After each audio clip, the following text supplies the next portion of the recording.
I want to thank all the witnesses for being here. Unfortunately, we haven't seen sufficient coverage of what's happening as a result of the Biden administration's energy policies and what that is doing on the ground, how it is affecting the average American. Regular Congressman and members, we have one of our sheriffs that joined us today, Sheriff Soignet from Terrebonne Parish. Well, I'll tell you a couple of things. Congressman Strawberry, I know you serve in law enforcement. Our sheriffs in Louisiana are a little different, and that different than any other state, in that they're independently elected, they're independent budgeting authority, independent tax collection authority. So they are different than any other sheriff in the United States, in that they are very independent and very powerful figures. Have a lot of responsibility within the parishes where they serve. Sheriff Soignet also did serve our country in the Marines, and Sheriff, I want to thank you for all of your service to our country. But the last thing about him is that he represents and Chief Law Enforcement Officer in Terrebonne Parish, which you all remember last year Hurricane Ida made landfall.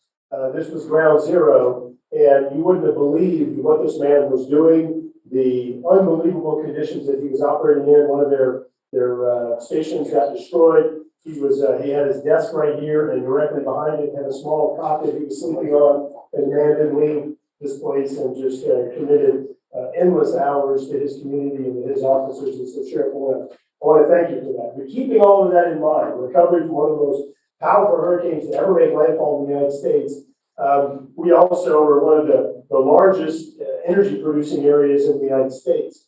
Sheriff, could you talk a little bit about how the Biden administration's decisions to effectively shut down energy production, which is causing huge price spikes, how that's affecting you, your ability to provide law enforcement, how it's affecting your officers, and importantly, how it's affecting your community's recovery efforts? Well, first of all, thank you, Congressman. With a lot of challenges, we try and hire more police officers, and we're still continue to hire more police officers.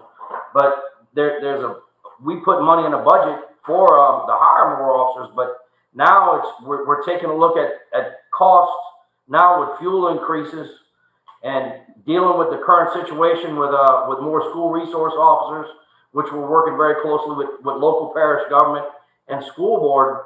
But we have to take a closer look. My fuel cost has doubled, has nearly doubled, and what we're asking is to increase about another 10%, increase my officer count about 3. Just to give you a snapshot, I have over 300 sworn officers in my office that are law enforcement. So we're looking at hiring maybe 31 more. That's 31 more vehicles. That's another 10% increase in total fuel costs, plus the increases where fuel costs was doubled. This is in my employee count, when you look at a cost per employee, package benefits, starting police officer, cost to get them there first year, and it usually goes up. You're looking at about $60+ thousand a year per officer. And look, we pay their medical insurance. We pay medical insurance, and we have very low premiums to make very rich benefits for our people, to keep good people. But with the fuel costs, it's giving us great challenges.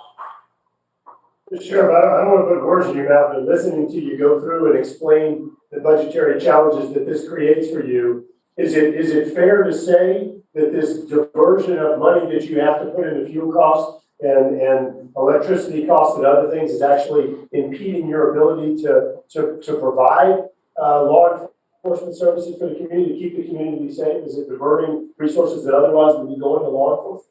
Well, we're surrounded by water, fuel costs with boats.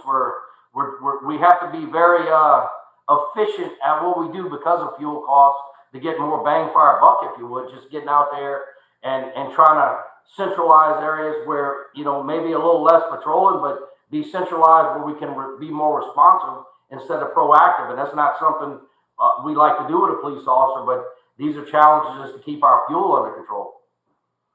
So if you weren't spending these dollars on fuel and higher electricity and utility costs, these are dollars that would be going into additional officers, additional equipment, training, and things along those lines. That's exactly right. I mean, that's everything we have to take into account. And with my chief financial officer, we're constantly looking at these things that can really get us in the back if we're not paying attention to. And where we're trying to move our office, I mean, from Hurricane Ida, we had devastation on our infrastructure, and we're looking at increasing costs and trying to get us back in par with about a 35% increase in cost and just getting us there.